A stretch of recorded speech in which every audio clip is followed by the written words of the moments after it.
There has been a dizzying amount of legislation impacting Florida schools and students. Some of these I have positive thoughts about. Let's talk about it. Hey everybody, it's Dr. David. Now, I realize that we live in such a partisan world that many people will only vote for or agree with things that their party votes for. And of course, there's independents, but it kind of seems as if people lean one way or the other. Okay? Now, I've certainly shared my views about other things related to the Florida school systems and students and how it's being impacted. But there are some things in the Florida legislation that I see as a positive. And so I want to share with them to you. Now, I am an independent thinker, as you know. I am not one who simply takes a partisan side. Okay? Certainly saw some of that happening during the COVID times as well. All right? But I want to share with you my thoughts to kind of give you some, things to think about as well. Okay? Now, one of the things that they are moving forward is putting term limits on the school boards. Now, currently, the law is at 12 years, and they're trying to move it down to 8 years. Now, I am all for term limits. Okay? I don't think anybody should get too comfy in their jobs. Okay? I know in Florida, the legislation itself is done that way. Certainly the governorship, the presidency of the United States is, but we don't see that in the U.S. Congress or the U.S. Senate. And there are definitely creatures of habit there, and it would be great to see a turnover happening there as well.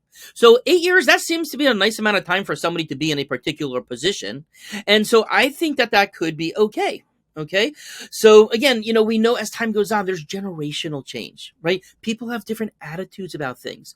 Shouldn't that be reflected in that? And whenever there's an incumbent, we know that just the incumbency alone allows for them to kind of keep to them the what do they call it, the power of the bully pulpit, or just having their name out there as recognition. That's something that certainly can happen.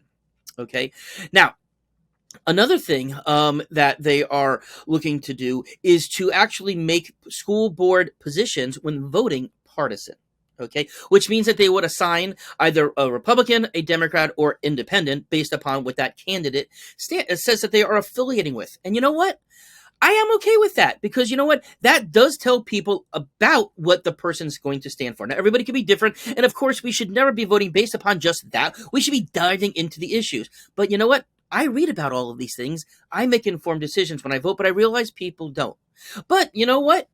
If this helps a constituent understand about who their potential elected official will be and who they want to vote for, if this helps identify them some way, I'm okay with that. Now, another one of the things that they are looking to push forward is legislation about social media lessons. So specifically in school, about protecting students from social media. Now, what this would be regulations over 6th to 12th grade. And the students would be taught about social, emotional, and physical effects of using social media. We know about the bullying that happens online, right? We know about how impactful that can be. For that matter, we know that lots of screen time is bad for you, right? We say don't do more than 2 hours of screen time. That's not educational. That's a pediatric thing that we always talk about. Okay, so yes, there's physical things that can happen from that as well.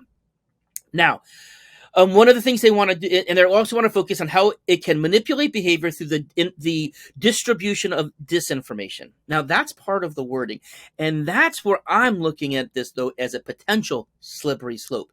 Because, as we've seen in our country, there seems to be disinformation defined by one side or the other in their way, right? So who is going to decide what disinformation is? Or would they be teaching critical thought, freedom of thought, in order for them to at least have an understanding and to work with their families in order to decide what may be disinformation? Because, we've heard in the past about alternative facts. Of course, there are no alternative facts. There's only one set of facts. But, the policing of this, I think, could be a little tough. But in general, I think that understanding that we are in a technical world.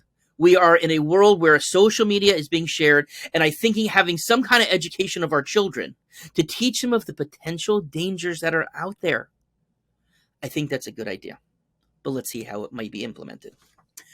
Okay, another one that they're looking to do is the changing of school start times. Okay? And they want to make it that for high schoolers, that high schools cannot start before 8:30. Hallelujah.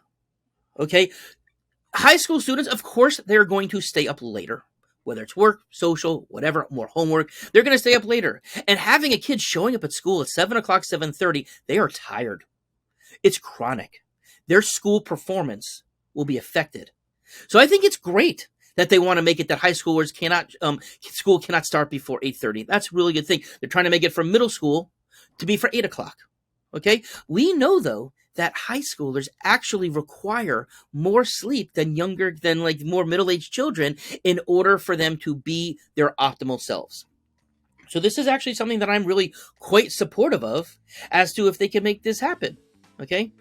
And maybe while we're at it, everybody can change our daylight savings time as well up in DC. Anyways, so there you go. There are some things here in Florida legislation that I think could be very helpful.